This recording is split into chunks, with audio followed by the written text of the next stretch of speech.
የታደለን ክረምትና በጋ ተፈራርቆ በወቅቱ አንመጣለን። ግን አመጋገባችን ዜሮ ነው። ምን ለማለት ፈልጌ ነው? ትምህርቱ ሰፋ ቢል ብዬ ነው። በእኛ የሚወሰን በእኛ የሚቀጠል አይደለም። አመጋገባችን ዜሮ። በሌላ እኛ በባዶ እግሩ እየሄደ እየቀለበ ሌላውን ህዝብ አሳምረው ይቀለቡታል። እኛ ግን በቦታው ሁሉ ተርፎ እቤቱ ለጥ ያለ ሀብታም ሆኖ ልጆቹም እሱም ባቀንጨሮች ተያዘ። እርግጠኛ ሆኖ የሚናገሩ ጠዋት ሽሮ፣ ማታ ሽሮ፣ ቀን ሽሮ። አንድ ኢኮኖሚው የት ነው? የት እየሌለ ባቄላ የት ነው? ዘይት የት ነው? ሌላውን እንግዲህ ቤተሰብ ይቆጠሩ እና ይሄ ትምህርት ከፍተኛ ትምህርት ነው። ታች የሰጠችን ይሄ ሰቆጣ ቃል ኪዳን ለሚያው ይሄን በትክክል ለሚያነበው ከፍተኛ ትምህርት ነው። ይሄ ባህል መቼ ነው የሚቀረው? አንድ ይሄ ነው። ሁለተኛ ሚስትን ማገዛለች። ቅድም እህቴ ለምሳሌ እርሻ ሄጄ ወይም ሌላ ስራ ሄጄ አቅርባልኝ ብትል አስቻል በለው እንደተከደ ትቆያለህ። በሌላ ግን እንጀራ ይጋግራል። በሌላ በሰሜኑ አካል በደቡብ ብትሄዱ ባልና ሚስት ከዚህ በዳር የለው። እኔ ወይም አንድ እንጀራ ከሞሰው አሁን ትርፍ ማለት እንጀራ መጋገር እችላለሁ ባይገርማችሁ። ጠላ ማለት ብቻ ነው ማለት ወጥ ሰራል አሳብሬ ከሱ አሳምሬ ሰራዋለሁ። ዶሮ ሙሉ እና እንዲያባረጋውን ጎሪ ስቅብኝ ታዬ ሴት ነው የሚለው በዚያ ተሸብቤ ተቀምጫለሁ። ማን ነው ሚስቱን የሚያግዝ? ታማተኝታ ውሃ ይቀዳል ወይም ሌላ ዘመድ ፍለጋ ነው የሚሄደው። ይሄ ባህል መቼ ነው የሚቀር? እና ይሄ ባህል ከፍተኛ ነው፣ ትምህርቱ ከፍተኛ ነው። ሰፋ ብታደርጉት እና ምናልባት የጊዜው ተጨባጭ እናውቃለን። መስተጋብራችን ትንሽ ላላ ያለ ነው። ብናውቅ ቀድመውናል። ሌሎች የተባረከች ሀገር አለች፣ ግን ቀድመውናል። በእውቀት ቀድመውናል። የትና የት ሄደዋል? በአመጋገብ እንበለው፣ በአለባበስ እንበለው፣ በማንኛውም ነገር በእድገት ቀድመውናል። እና ሰፋ ብታደርጉትና ብንረዳ ብንተጋገዝ እህቶቻችን እናቶቻችን ብናግዛቸው አመጋገባችን ብናሳምር። ለምሳሌ ጠዋት አንድ ዳቦና አንድ ብርጭቆ ሻይ የሰጣ እህድ ብትለው ልጅ ሻይ ለምዷላ በወጥ እንጀራችን ነው። ለሰው ነው ጥቅም ግን ያቺ አንድ ዳቦና አንድ ሻይ ነው። ግን ማን ያደርገዋል? ሶስት ጊዜ ያን ካልበለችለት እና መቼ ነው የሚቀርብ? እነዚህ ትዳራቸው የተዳከመ ማህበረሰቦች ራሳቸውን ሳያድኑ ልጅ መውለድ ይጀምራሉ። የሚመግቡት ሲያጡ ባልሆነ ቦታ እየዋለ በፀሐይ እየተሰጣ ወደ ልመናም ይዘውት ይወጣሉ። የቀነጨረ ትውልድ ይወለዳል። ስለዚህ መንግስት እንደነዚህ ያሉችን በድህነት አረንቋ የሚቀመጡትን ሰዎች መልምሎ አደራጅቶ የሚሰጣቸውን የዶሮ እርባታ የሚሆን የተለያዩ ትዳራቸውን እንዲያሸንፉ ቢደረጉ ጥሩ ነው። ወደ ቀበሌ ስንመጣ በጤና ስቴሽን ውስጥ ያለ ወይም ለድሆች ተብሎ የመጣን ትዳር ያላቸው ሰዎች ናቸው በልቶት የሚቀሩ እናውቀዋለን። ካሁን በፊት ድሆች ያገኙ ይህም መልበል ከተባለ በዚህ ሰፊ ህዝብ ላይ ተመልምሎ ጎዳ ጉድ እየተጠራ ነው።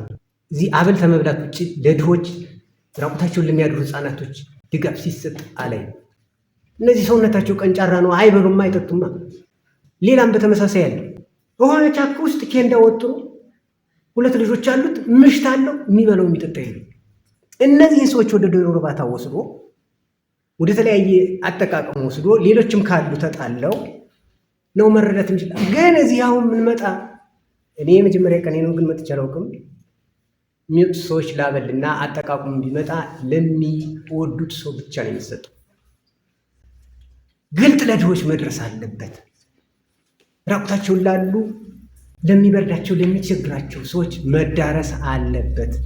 ይህም በጎጥ ህዝብ፣ በሽማግሌ፣ በሃይማኖት አባት ማነው ደካማ ተብሎ መመልመል አለበት። አድጋ የሆነ መነኩሴም ተመልምለው መረዳት አለባቸው።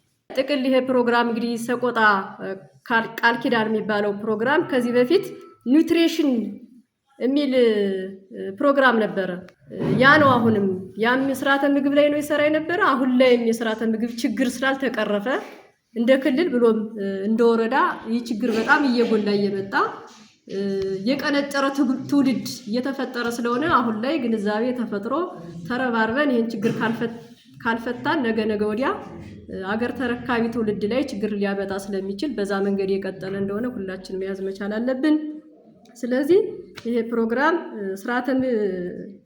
ስርዓተ ምግብን ስርዓተ ምግብን የተገበረና ጤናውን የጠበቀ ትውልድ ላይ ነው አተኩሮ የሚሰራው። እንግዲህ ዋናው ዓላማው ማለት ነው። ቅድም ሰነዱ ላይ ስትሉት እንደነበረ ዓላማ አለው፣ ግብ አለው። የቀጣይ መዳረሻችንስ ምንድነው የሚለው ሰፋ ያለ ሰነድ ስለሆነ ሁላችንም ትኩረት መስጠት መቻል አለብን የሚል ነገር ነው ያለኝ። እንግዲህ እኛ እዚህ የተመረጥን 3 ቀበሌዎች የ34ቱን ቀበሌ የምንወክል ሰዎች ነን። ቅድም አድገህ የ150 ሺህ ህዝብ የምንወክል ሰዎች ነን ሲል በምክንያት ነው።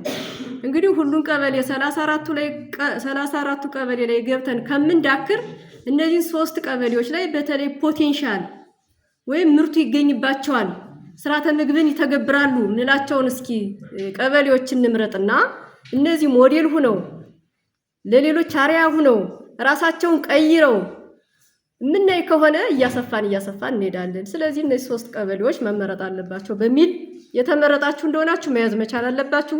ይህንን በትልቅ ኃላፊነት መውሰድ መቻል አለባችሁ የሚል ነገር አለኝ። ምርቱ በእጃችን ነው። አትክልትና ፍራፍሬው በእጃችን ነው። ሌሎች ምርቶችን የምናመርት በጣም በርካታ ምርት እናመርታለን። አጠቃቀማችን ግን ስትሉት እንደነበረውም ችግር ያለበት ስለሆነ አሁን ላይ ግን ይሄን ግንዛቤ ወስደን የምናገኘውን ምርት ግን በተባለው መሰረት መመገብ መቻል አለብን።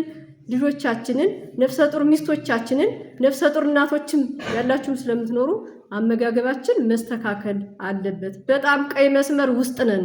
ስላመረትን ብቻ አይደለም፣ ማምረት ብቻ በቂ አይደለም፣ መመገብ ላይም ትኩረት እንስጥ የሚለውን እንውሰድ ነው። መቀንጨር የሚመጣው በሁለት ነገር ነው። በነገራችን ላይ አንደኛው የአቅም ችግርም መቀንጨር ያመጣል። ቅድም ሲነሳ ነበረ የአቅም ችግር። ያው አቅም ከሌለው ሰው እነዚህን አሁን የተመጣጠኑ ምግቦችን በነፍሰ ጡር ጊዜ በምታጠባበት ጊዜ እናት ከ2 ዓመት በታች ያው የምታጠባ እናት ማለት ነው። የህፃኑ በዛ መንገድ ልስጥ የተመጣጠነ ብትል ትቸገራለች። ይሄ የኢኮኖሚ ችግር አንዱ የሚያመጣው ነው። ስለዚህ ሁለተኛው መቀንጨር የሚመጣው ደግሞ ቅድም ስንለው እንደነበረው ከአመለካከት ነው።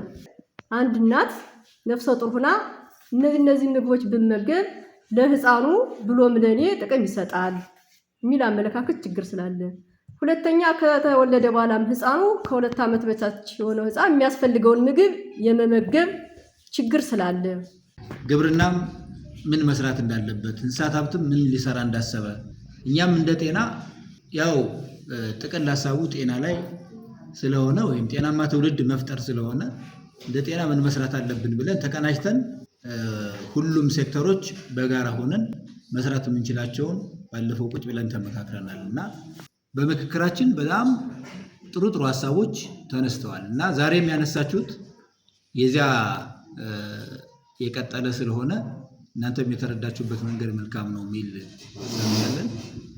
ይህ ፕሮግራም መንግስታዊ ፕሮግራም ነው፣ መንግስታዊ ፕሮጀክት ነው። ይሄ ፕሮጀክት ዛሬ ላይ ተሰርቶ ነገ የሚያቆም አይደለም፣ ቀጣይነት ያለው ነው።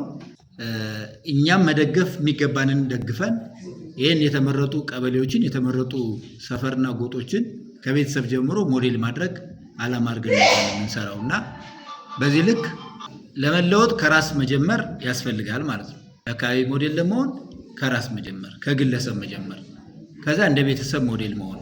ምንድነው ሞዴል ምን ሆነው በምን ነው የሚለውን ቀደም ሲነሳሳ ስለነበረ በትክክል የተባሉ ነገሮችን ተግባራዊ ማድረግ፣ የተማራችሁትን ተግባራዊ ማድረግ። ካሁን በፊት እርሾ አለ። ካሁን በፊት ከጤና ፓኬጅ አንጻር ሰው አያውቅም ብለን የምናደማድምበት አይደለም። እንደገና አዲስ ስልጠና ለመስጠት አይደለም። የነበረው ወደ ላይ የተመለስንበትን አነቃቅተን ሰው የተሟላ አመጋገብ ላይ ትኩረት ሰጥቶ እንዲሰራ፣ በተሟላ መንገድ ጤናውን የሚጠብቁ የጤና ፓኬጆችን እንዲተገብር፣ የሽንት ቤት አጠቃቀሙን እንዲያስተካክል፣ ህፃናትን እንዴት መመገብ እንዳለበት እንዲያስብ፣ አቅዶ እንዲሰራ፣ እናቶች ነፍሰ ጡር ሲሆኑ ምን ማድረግ አለባቸው የሚለውን በመተጋገዝ እንድንሰራ እንድንደጋገፍ ነው። የመጀመሪያው ቅድም እንደተባለው ስርዓተ ጾታ ነው ተግባራዊ መደረግ ያለበት። በቃ ለወንድ ለሴት ተብሎ የሚከፈል ስራ እንዳይኖር አልሞ መስራት ያስፈልጋል። መጀመሪያ ከራስ መጀመር፣ በኋላ ደግሞ ማህበረሰብን በማንቃት ደረጃ ስራ መስራት ያስፈልገናል ማለት ነው።